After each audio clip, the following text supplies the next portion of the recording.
I want you to get in that spirit, right? So when Agent Key hits you with what you need, you'll have what you need to get it done. Selling Sacramento, y'all, 97.5. There you go. So everybody knows you're here. Like, oh, she coming? Mm-hmm. Thank you. Now you get to buy. Now you can take it out. That is CC Wine. Is that a new one? That's pretty. Okay. Everybody got a Christmas thing. Oh, I've never heard that one before. Because there's so many, you get saturated with them after a while. Really? Yeah.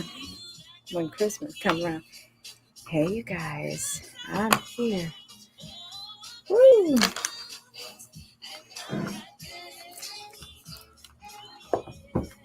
Christmas music playing while we're getting ready to get it started. Right? Let me grab my glasses. Instead of moving around, it's only because this is the perfect weather for my back. Oh. So if I have to find a comfortable. Stiffen up a little bit. Well, I have to find a comfortable medium. Okay. Yes. So, I understand. So I'm fine. It's just what I learned, I can't sit in the seat and move around. Once the left me sit down. Mm-hmm. Yes, because you get frozen there a little bit. Yeah. Hey, you guys. Hey, everybody. If y'all are watching, chime in. Let me know you're there. We're getting ready to go live on the air in a minute here.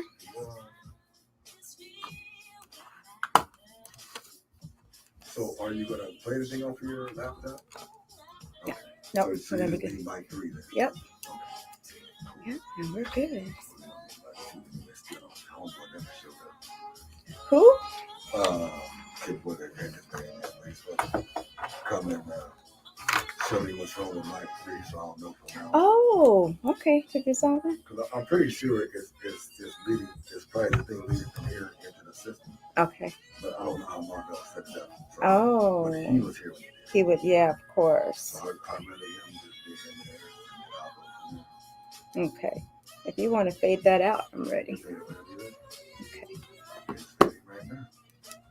You are hot. Hey, everyone. It is Wednesday, and you are listening to 97.5 FM KDEE. I am Agent Key, and this is Selling Sacramento, the Christmas edition. Thank you to my sound engineer, Dosty, big homie holding it down for us, and I appreciate him so much. So on today's show, we are going to share tips for home ownership for 2022. If you are looking, perhaps you're already out there looking because you're trying to get that house under the tree before the end of this week, or you just have it on the radar, or it's a New Year's resolution, right? We make New Year's resolutions, and why not make home ownership a part of your New Year's resolution? Absolutely. So on today's show, we are sharing tips for home ownership for 2022. And before we get started, I want to start with some stats. I want to give you all some Sacramento market stats, the update to let you know what prices are doing, what the market is doing, what inventory is doing, and how we use that information to determine and assess what 2022 is going to look like. So if you all remember, over the summer and the past couple of months, the median sales price of a home in Sacramento County had been hovering between $510, $515, $520. It even got as low as $505. Now that's the median sales price. If we jump, and that's in Sacramento County. So if we start taking specific geographic areas, as in zip codes, those numbers are going to change. They might be higher, they might be lower, but we can take that trend of up and downness and pretty much say that that's probably what's happening in all of those neighborhoods. So what are we starting to see? What are we not seeing? That's what's really important. What are we not seeing? Remember, it's probably been over a year now when you heard the phrase, the market is going to crash, right? So it's been a year. And if we look at the median sales price The data that we have, the most recent data, is for the month of November. Let's pretend there's a drum roll. I'm going to give you two prices. I'm going to give you the median sales price for a home in Sacramento for November of this year, and I'm going to give you the median sales price of a home in Sacramento last year. November 2020, median sales price, $440,000. November 2020. November 2021, median sales price, $515,000. Now, this isn't rocket science. Did the market go up from last year or down? It went up. And it went up exponentially. And if we have been hearing the phrase that the market's going to crash, that tells us that the market didn't crash. It trended upward. So fast forward to today. Over the past several months, the market has been doing that dance between $5,000 cha-cha steps. I'll call them the $5,000 cha-cha steps, going up and down, but still hovering at 5,000, 505, 510, 515, 520, 505, 510. That's what it's been doing for the past several months. If we were to look at the past several months on a graph, there is no trend, ladies and gentlemen. And it's probably going to take another 6 months before we can see if a trend is starting to develop. So right now in our industry, we are calling this a flattening market. Because over time, if we saw a whole year of the cha-cha and we put it on a chart, and we stood back and looked like that, it's not going to be trending anywhere. It's going to be a flat trend. It's going to be a straight line.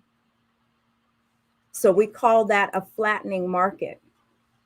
So right now, going into 2022, it's really, so let me back up before I say this. When is it a great time to buy, really? Because you'll always hear real estate professionals say, oh, it's a great time to buy.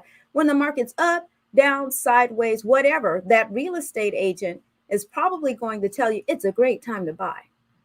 But let me help you quantify when it's a great time to buy. It is a great time to buy if you are pre-qualified, pre-approved, if you have the financial means to buy, and if you can find a property that fits within your budget.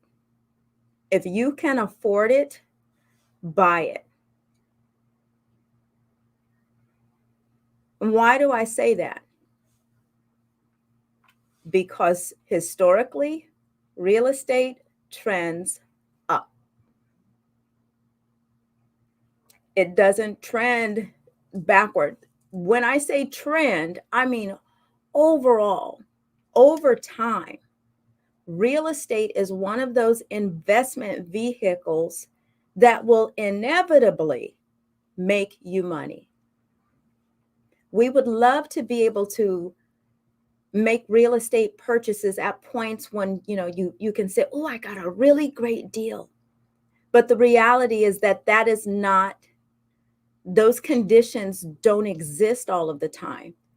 And in the meantime, you're missing out on an opportunity just to get in because you're sitting back waiting for that great opportunity, that great moment.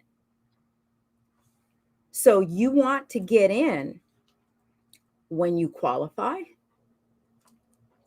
when the opportunity presents itself, when you're financially able, when it makes financial sense for your budget, for your household. You definitely want to take advantage of that opportunity. So I wanted to preface that with that. So now looking into 2022, couple things are getting ready to happen, and the steps have been placed in motion for 2022 as it pertains to housing. One of those things is the interest rate. The feds have stated that they are specifically going to increase interest rates 3 times in 2022. How does that impact mortgages? The interest rate will go up. How much? We don't know.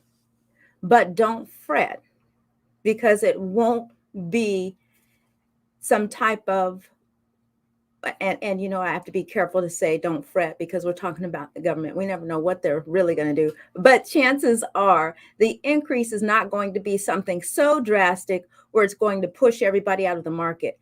Here's what I want you to know. Here's what I want you to think about. When you hear that interest rates are increasing, don't let fear overtake you, because just the talk of interest rates increasing are going to cause some people to leave the market. Oftentimes you'll hear people say interest rates are increasing just to instill a fear in you that you'd better hurry up. Rates right now are hovering somewhere between 2.8% and 3%. That's historically low interest rates. Even if the rate got up to 3.5%, 4%, that is still a very low entry point as having an interest rate for your mortgage. That is still a very low rate.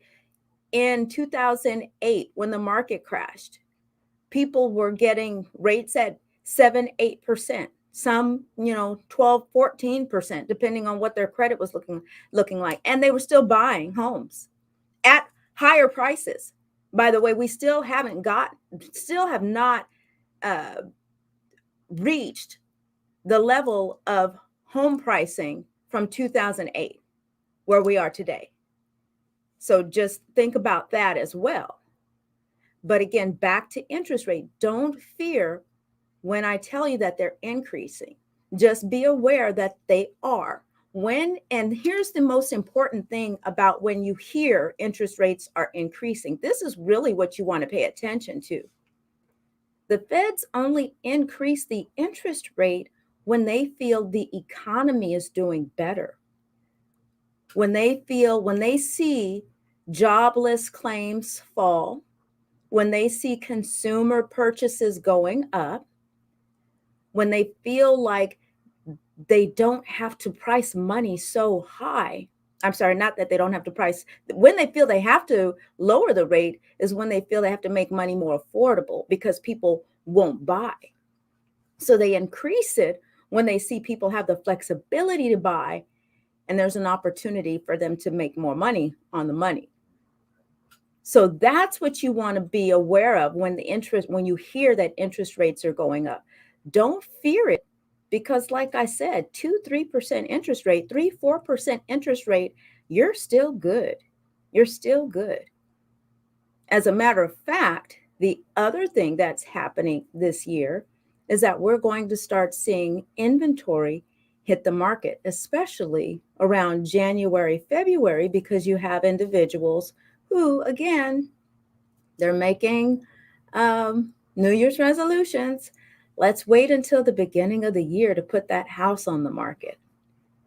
So if you're out there right now and you're shopping for a home and you're getting a little frustrated, chances are it's simply the season. Many people don't want to, they anticipate that they will put their home on the market, just not going to do it right now because of the holidays. It's Christmas. I don't really want to have people in and out of my home right now. But as soon as the holidays are over, guess what's going to happen? You're going to see an influx of new inventory hit the market in January, in February, in March, especially as we approach spring. So I anticipate that we will see an increase in inventory over the next few months at the beginning of 2022. We're going to take a quick break, but when I come back, I'm going to share some more information with you about how to buy a home or home ownership tips in 2022. You're listening to Selling Sacramento. I am Agent Key, and we'll be right back. Keeping free of toxins. Hello. Is that, let's see, F. Johnson? I thought that was somebody else. Oh, Felicia. Good afternoon. I'm like, I know F. Johnson. What is F. Johnson? Hey, girl, how you doing? If y'all are watching, say something in the chat. Let me know you are out there. I see y'all. Thank you for tuning in. What was that? I said, I certainly did that backwards. What? The music should have played first. Oh. But you know what happened? The music that I had in front of it, I moved it up to buy you the time. when I said, because I was expecting, the theme song. Yeah. Wait, he did already say it's the Christmas edition. We're cool. I did play the theme music first. Oh, did you? Huh? Oh. Well, there you go. Yeah, but I moved one. I already had one in there. And I said, when I read your text, I said, okay. So I said a short one in there, right? A little short one. And we went beyond it.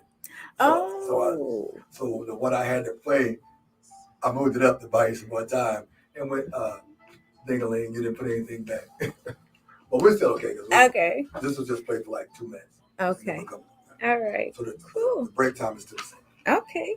Now, what is going? Now, this wasn't the one, or was it? That was bouncing. Was this one that was bouncing? Oh, look at that. I wish there was some kind of just something I could tighten it up. That just tightens the bike part. Right. Or, I don't know. Me and Marvell did something once and it worked. And it didn't work anymore after that. Let me see. I'm gonna leave it just like that. Most of the time, it's over there. So they need it up, right? Right. But you're right. So I'm the problem. I'm the one that's causing the problem because I pulled it over here. The problem is the homeboy didn't come through like he said he would. Because if he'd have fixed 2, it would never been an issue. Okay. Well, I think it's okay now. I'm gonna leave it just like that so I don't mess with anything. And just be comfortable because I can find you. So don't worry about that. You talk with enough passion in your voice that I can make it even. So don't awesome. Worry about that. Gracias. Let's see. I want to make sure my phone doesn't ring during the. I saw you yesterday creeping in. You saw me creeping in where? Here? No. Was I here? In Venetia. Oh, at the funeral. Yeah. That was a beautiful funeral. That was just beautiful. Yeah, I had to get back to Sacramento by 3:00, so I had to step out. That was funny. I was actually walking by. When? When you were there. You're like the wind when you say, "Oh, I walked by you." When? Where? I didn't see you. Oh, we are back.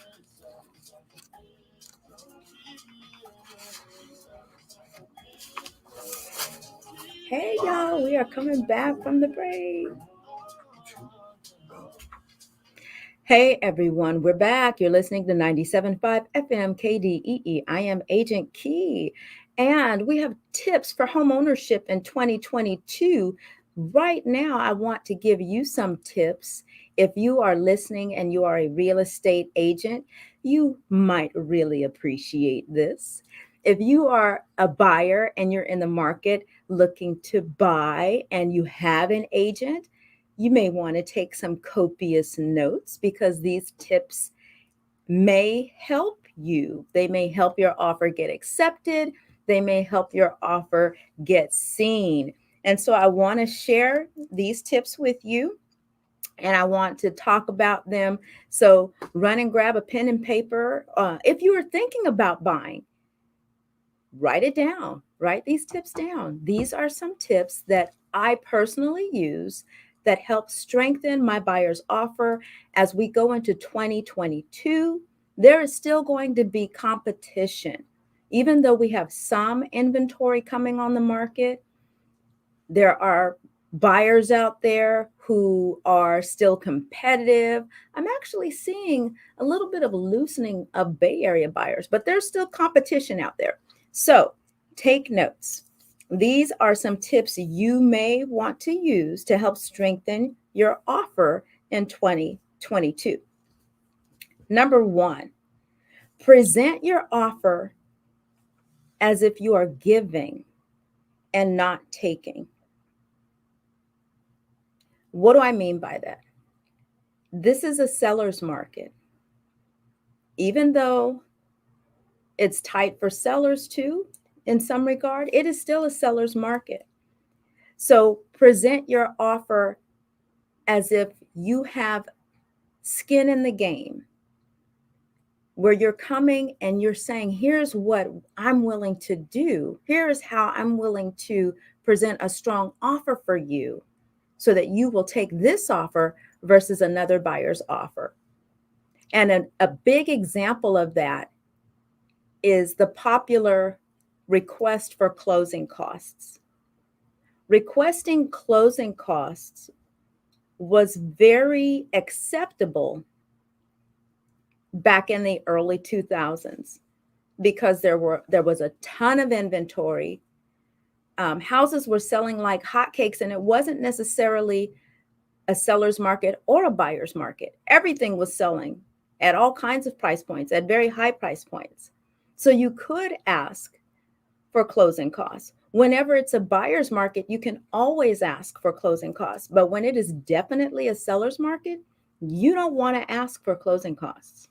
If you're a buyer and your loan has been framed or set up, established where you require closing costs, you want to revisit and have a conversation with your lender and ask them, how can you restructure your loan where you're not asking the seller for closing costs? And get out of the mindset because somebody told you that they bought a house and they got closing costs. If I had $1 for every time a buyer told me a story that their cousin or their mama or their friend or their coworker, oh, well, when they bought a house, this is what they did, and I want that too. When you start looking for a house, everybody around you becomes a real estate professional, even though that's not their 9 to 5. You want to be very careful and discriminating as you listen to information from individuals who claim, or not claim, they probably did buy a home and close escrow, but they're not telling you all of the details. I know they're not telling you all of the details because they're not real estate professionals. When I close transactions on my clients' properties, whether I'm representing them, if they're buying or selling, they don't know all the details. They don't know all the monsters I had to fight to get their transaction closed. And so why are you saying that, Keisha? Because everybody's financials unravel differently. So don't buy into, oh, the seller on the house I bought gave me $10,000 back. They may or may not be lying. We don't know. But don't jeopardize and compromise your transaction because you're going into it thinking that you're armed with information that's going to help you, and it hinders you and it hurts you because you're set now on making that happen in your transaction. So I'm equipping you now with information to let you know, if you are a buyer, make sure you speak with your lender about making your offer strong and not having to ask for closing costs. If you're a first-time home buyer, there is down payment assistance. There is closing cost assistance. There are other ways that you can negotiate closing costs that have nothing to do with the seller coming up off of their profits to make that happen for you. So talk to your lender partner about that. That's one way to help strengthen your offer. Make sure that you are presenting your offer as giving and not asking. Another example, you walk through a house, and here, this again, y'all, this is a tip. So I'm not saying there are things you can't do or shouldn't do 100%. It depends. And I'm going to give you an example. You walk into a home, you absolutely love it. You see this refrigerator, high-end refrigerator with the new ones that have the computer screen right on front where it shows you what's in the refrigerator. You can go on the web right on the front of the refrigerator door. You can create grocery lists and everything. And it's just awesome. It's amazing. And then you decide to make an offer. This is what you don't do. Do not make an offer and in your offer ask for that refrigerator. You don't do that. Not in this market. Let me tell you when to ask for the refrigerator. You can ask for it. You just don't ask for it out the gate. You know when to ask for it? After you get your offer accepted, after you start signing off on certain things throughout the transaction. You get your earnest money deposit submitted quickly. You get your inspections scheduled and line that stuff up and start getting those things off, checking them off your checklist of things to do. You get past the inspections. You give the seller a feeling that you are an awesome buyer. And they just love you so much because you're making the transaction so smooth for them. You know what you're doing. You buttering them up. And if I'm a seller and you're making my transaction that smooth and you ask for that refrigerator, I might say, what? Heck, go on and give it to them. Or sell it to you for a cheap price or something. But that's when you ask for the item. You get into the transaction first, number one. Don't ask for anything up front, because now if I've got 5 offers and your offer, you're asking for my refrigerator that I spent my tax money on to buy, or I saved up because I wanted this thing. Now I've got buy-in. I'm personally vested in that refrigerator, and you're making a demand in your offer. That's how I'm looking at it. Even if you emotionally aren't making a demand, even if when you ask your agent to write it down, you were smiling and happy. Oh my God, yeah, I'm so excited. When that offer comes across that seller's desk, or when the seller's looking at it, it's a demand because your agent wrote it up saying, seller to give the buyer the refrigerator, or buyer is requesting, or refrigerator to stay. That's the way that they're seeing it. It's a demand. So they're looking at you as a potential, oh, this is going to be a troublesome buyer already asking for stuff. Y'all know how we do. We got those certain friends. Every time they come around, they ask for something. And so as soon as they step in the room, you feel some kind of way. That's the same energy your offer is going to give off if you ask for things up front, unless it's already been stated in MLS that that particular item is available either to be sold or that it will convey, which means that it will come with the house. Then you can be sure to ask for it, because it's not going to be a surprise to the seller at that point. So that's the first tip on writing a strong offer. Don't be a taker in your offer. Be a giver. Be a giver. Number 2, confirm with your buyers, with your lender, how strong your offer is financially, and see if removing any contingencies are an option for you. What do I mean by that? If you can get your loan fully approved, a fully approved loan means that you've gone through the entire process of submitting documents. Your lender has verified all those documents. So they're going to ask you for employment documents, for tax documents, and other information that might pertain specifically to your loan. They're going to ask you for that documentation, and then they're going to take those documents and verify that they are real, that the hours are what they say they are, make sure everything is in order.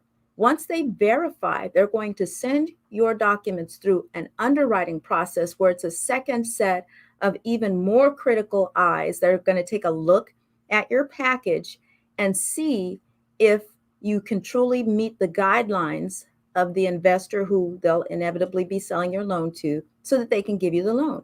If it comes out of underwriting as approved, you are now as good as cash with buying your home. So it might behoove you to just start the process to get fully approved before you even start looking. Or while you're looking, make sure that your agent is processing your loan through underwriting so that they can give you a full approval, because it makes you stronger. It then moves your offer up closer to what cash looks like.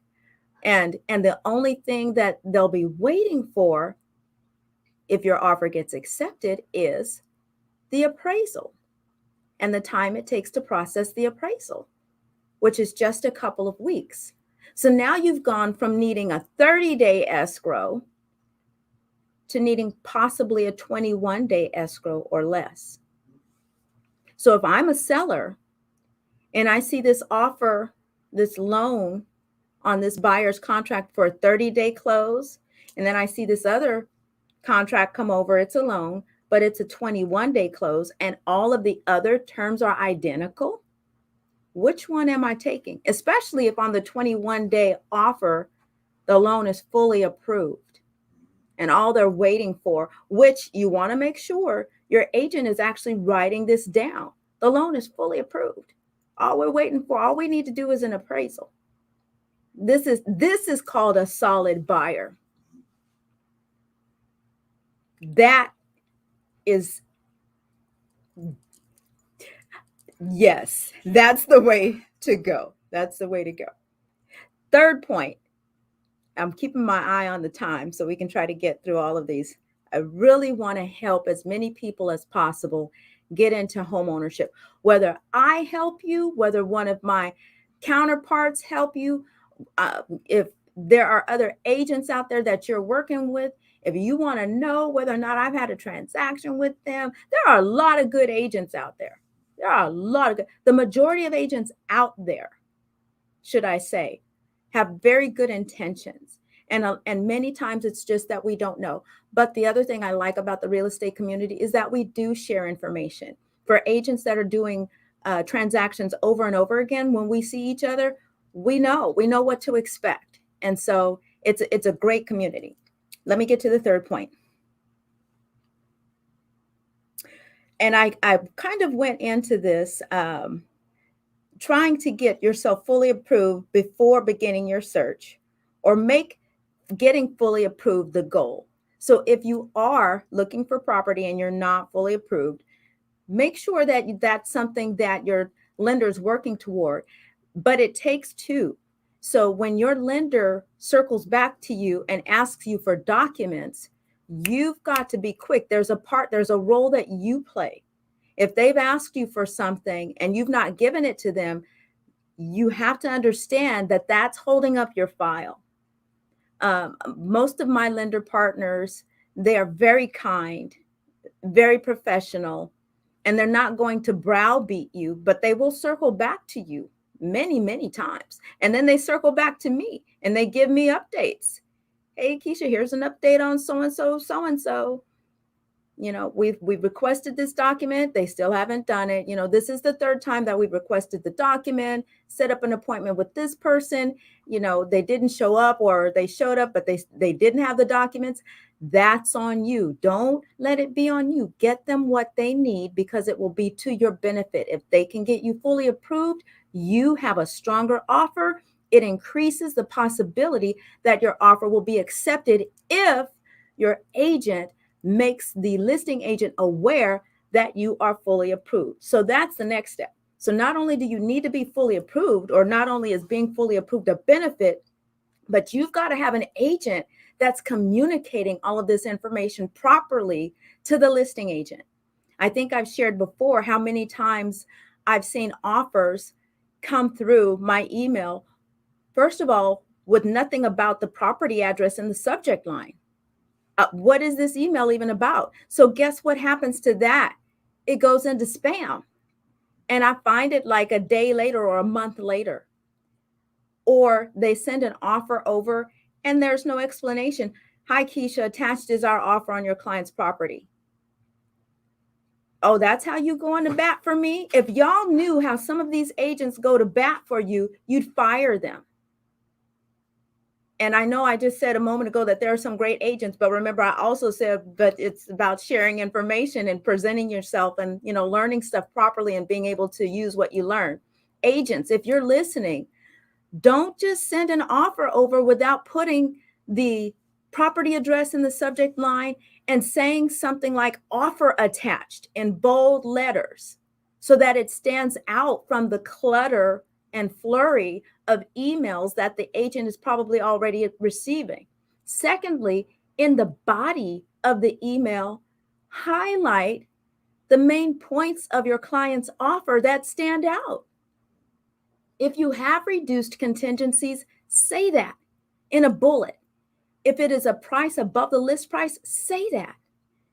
If you've been able to remove all contingencies, or even if your buyer's fully approved, say that in the body of the email, because now you're creating a narrative for the agent to be able to go back and share with the seller, right? Because we're dealing with human beings here.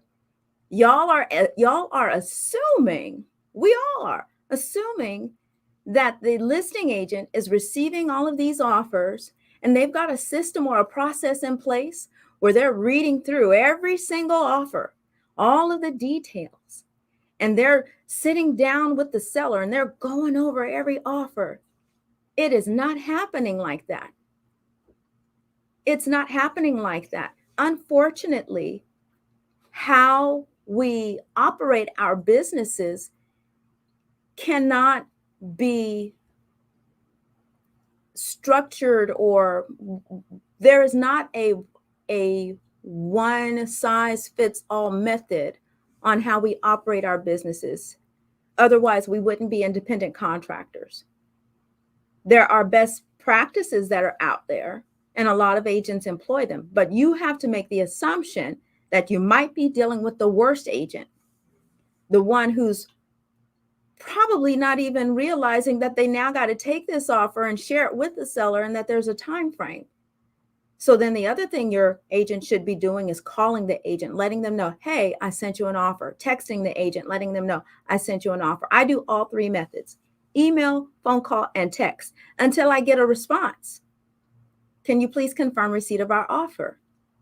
And let us know when we can expect to hear a response from your seller, right? So you want to make sure your agent is operating like that on your behalf. Next,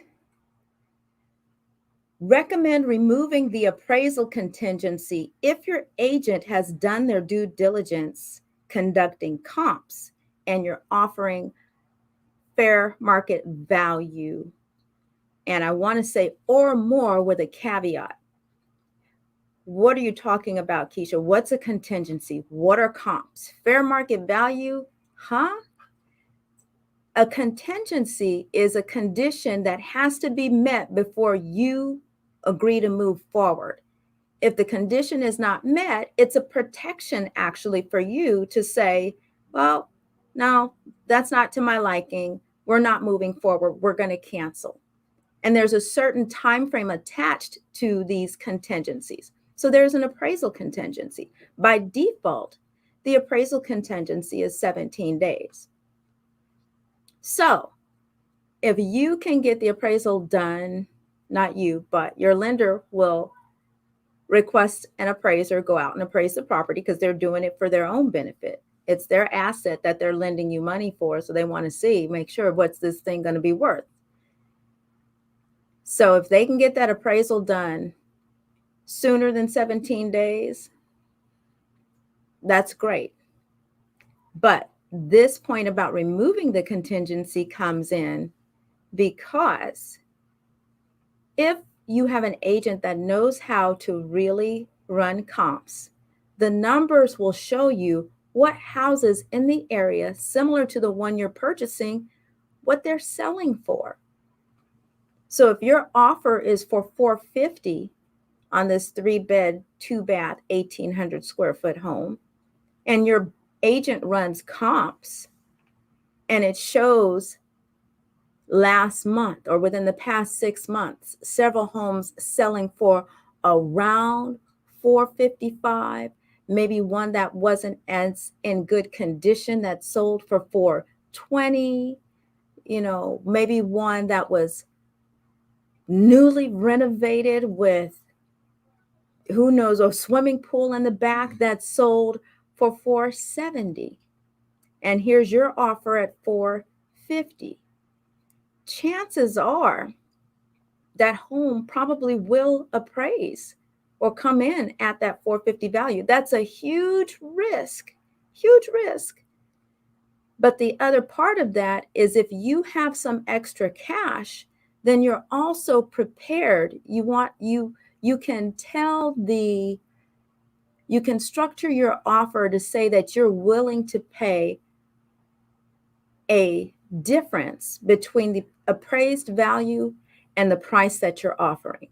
So that's the backup. That's the backup plan. So we say, well, we're pretty comfortable that it's going to come in at $450.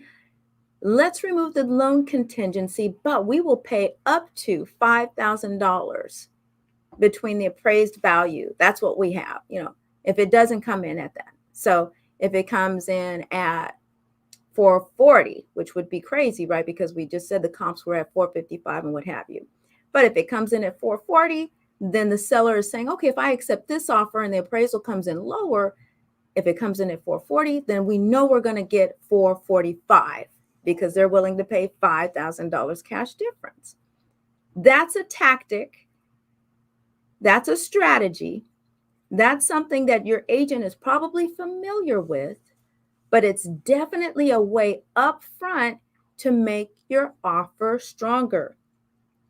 Because now the seller knows out the gate what he's getting with your offer versus some of the offers that, house listed for $430 and then you get this offer for $480. Come on now. But sellers' eyes get buckshot and they get excited like, oh my gosh, I got an offer for $480.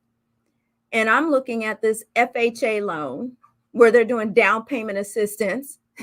And that's a red flag because number one, FHA or VA loans will require an appraisal and the lender will not pay anything above the appraised value. So that $480 is coming way back down. So you better negotiate that puppy before you even get into contract. So agents, stop doing that to your FHA buyers. I know you're using it as a tactic. Sellers, if you get offers like that, just know that that's what's happening to you. You're being duped. If you accept a high, out of the ordinary offer on your property, any offer that's doing financing is going to get an appraisal. And if that number is through the roof, you better, before you accept it, start looking at the comps with your agent if you're a seller and see what that value is really going to come in at and negotiate that before you get into contract with that potential buyer. Just FYI. So if you are the buyer, instead of offering this crazy outlandish offer that's probably not going to get accepted because it's so outlandish, or if it does get accepted, it's going to cause you problems. It's just going to waste time. Why do it? Negotiate that upfront. Be more realistic with what you are financially able to do. Okay? We have to take a break. All right, you guys. I got about four more tips that I want to share when I come back from break. And some information about an event that you're going to appreciate. You're listening to 97.5 FM KDEE. I am Agent Key, and we'll be right back. We'll get it. We just Hey, Ryan, Merry Christmas. Merry Christmas to you, sir. You know what? I meant to bring my coffee. Where is it? It's at home. I meant to bring my coffee from home. I feel a little sleepy. But you know what? I saw cake or brownies or something right there. Did you hear me say cake or brownies? I did. I said as well. No. No water, no cake, no brownies. I'm going to be good. Okay. Yes. Yep. Gracias, though. Thank you for asking. Okay, you guys. I got a couple more tips here, a few more tips before the show is over. And I'm going to share some information about Anchor Financial Academy. Yes, get y'all financially equipped with that financial literacy information. Excited about that happening in February. With the whole COVID thing coming, we're implementing a surprise. Implementing a surprise. Let's see. I'm just spilling all my secrets. It must be this Christmas spirit. I am under some things, though. Yeah? Well, I really hope that there are agents listening who can take this information and help their buyers. We got to get more people into home ownership, y'all. We got to do it. That's your calling. We can't just let the Bay Area folks take our houses. I know it. Man, always trying to taking prices.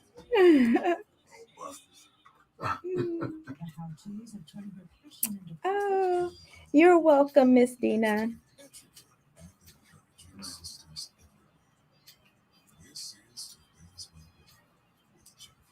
Kimberly Seals Allers is author of the book The Mocha Manual, Turning Your Passion into Profit. Oh gosh, 150. So how can I do this in 6 minutes? I'm gonna try to keep it in 6 minutes. Let's see. Well, I'm just gonna pick a couple and then I'm gonna share the other information because I want to get the other information. Let's see. The bullet points. I want to use the last minutes to talk about the program. Okay, I'm just going to do one. I'm just going to do one and then talk about the program. So that way we have time. And I'll end on time. Oh, I can't wait. I am. You're going to see. I'm still going to be looking. Okay, you guys, we are coming back from the break.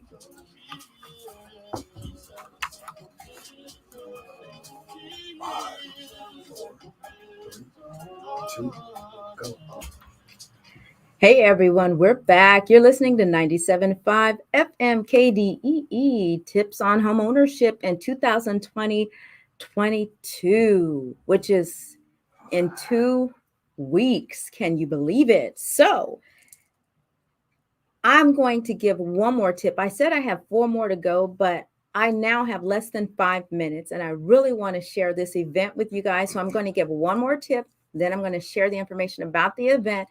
And then I will say sayonara. So the next tip is place all title and escrow fees on the buyer side. Your lender may already be accounting for them, and it looks better on paper to be able to say it. What are title and escrow fees? They are the cost of doing business with the title and escrow company. There might even be some additional fees associated with whatever property that you're purchasing. But these are closing cost fees that 9 times out of 10, your lender is already accounting for a certain percentage of that cost to come from you. So instead of negotiating that the seller pay for those items, you pay for them. Put them on your side. And we're talking about maybe $2,000, $3,000, $4,000 even. If it's that much, would it be worth it to get the offer accepted? You got to think about it in the grander scheme of things. If you're competing against 5, 10 other buyers and with your offers, and they're putting them side by side, and they're looking at who's paying for what, ultimately that seller is only looking at one thing: what they're going to get, what they get to walk away with when your transaction closes. So if you don't have an extra $5,000 to add to your purchase price, you can find that $4,000 or $5,000 in the contract through closing costs, title and escrow fees. Tell your agent, put all of those costs on your side, because chances are your lender is accounting for them anyway. And find out what that number is so that you're prepared. But that's another way to make your offer stronger. Now I'm down to 2 minutes, y'all. I told my engineer that I was going to get done. Anchor Financial Academy. It's here. If you're watching online, you see we are here. Anchor Financial Academy 2022. Registration opens January 1st. It's a 2-day conference, Friday, February 25th and Saturday, February 26th, 2022. Participants will learn how to take control of their finances and walk away with the tools to build or rebuild a firmer financial foundation, the seeds necessary for building generational wealth. 2 days of step-by-step instruction from some of Sacramento's best and finest in their industries. Take advantage of forward-thinking keynote speakers, network with like-minded attendees, and much more. We are also happy to announce that this year's keynote speaker is the incomparable Chris Senegal, the president of the Invictus Development Group out of Houston, Texas. In 2013, Chris launched Invictus Development Group, a subsidiary of Invictus Properties and Holdings, to revitalize disinvested communities.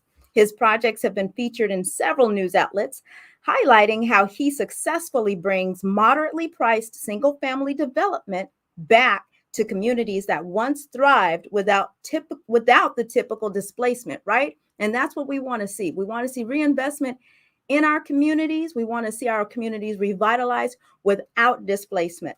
And so all of Chris's projects are in the heart of Houston's gentrifying Fifth Ward. He will be here in Sacramento Friday and Saturday, and we're excited to have him here. Space this year is limited to ensure adherence to guidance for special events and gathering guidelines for Sacramento County as it pertains to COVID.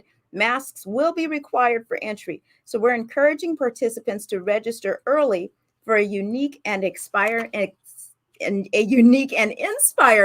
experience. And again, registration begins January 1st, 2022.